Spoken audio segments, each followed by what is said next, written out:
Kahalagahan ng buhay sa probinsya. Ang buhay sa probinsya ay mahalaga sa maraming paraan.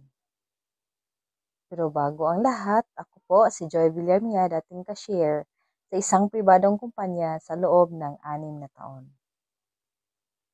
Ito ang aking kwento. Ako ay lumaki sa isang maliit na baryo sa probinsya. Ang aking lolo't lola ay magsasaka at araw-araw sila'y nagtatrabaho ng husto para mabuhay. Kahit mahirap ang kanilang buhay, hindi nawawala ang ngiti sa kanilang mga labi. Sa kabila ng mga pagsubok, patuloy silang nagtutulungan at nagmamahalan.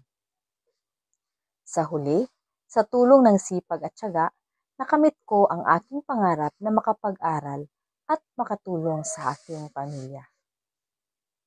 Ang buhay sa probinsya ay isang masayang pakiramdam ng kapayapaan at simpleng pamumuhay. Ito'y puno ng kagandahan, ng kalikasan at pagkakaibigan ng mga tao. Sa probinsya, masasaksihan mo ang magandang tanawin ng bukirin, gubat at malalawak na taniman. Malayo sa ingay at polusyon sa lungsod, makakaranas ka ng tahimik na pamumuhay na malapit sa kalikasan at tradisyon ng komunidad.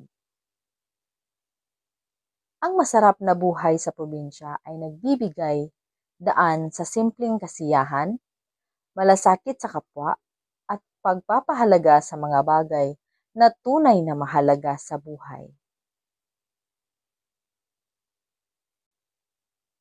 Bakit mahalaga ang buhay sa probinsya? Una, ito ay nagbibigay ng mas malapit na koneksyon sa kalikasan at mas tahimik na kapaligiran na makakatulong sa mental at pisikal na kalusugan. Ikalawa, mas malapit ang ugnayan sa komunidad na nagbibigay ng mas malalim na pag-unawa at suporta mula sa kapwa-tao. Pangatlo, ito ay nagbibigay ng oportunidad para sa simpleng pamumuhay at mas malawak na pagkakataon para sa pagsasarili at pagpaparami ng mga tradisyon at kultura. Naniniwala ako na ang buhay sa probinsya ay puno ng simpleng kasiyahan at kalakasan. Dito, mas madaling makita at ma-appreciate ang natural na ganda ng kalikasan.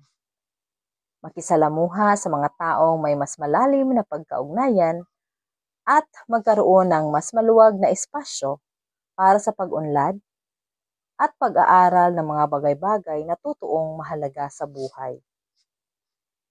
Sa pagiging malapit sa kalikasan at sa mga simpleng bagay, nakakatulong ito sa pagpapalakas ng ating mga paniniwala sa pagkakaisa, pagiging matatag sa harap ng mga hamon, at pagpapahalaga sa tunay na kasiyahan na hindi nabibili ng pera. Kahit mahirap ang buhay, may mga bagay na nagbibigay ng motibasyon at lakas ng loob sa atin. Ito ang pag-asa na may magandang kinabukasan. Kahit gaano man kahirap ang sitwasyon ngayon, naniniwala tayo na may mga pagkakataon at posibilidad pa rin para sa pag-unlad at tagumpay.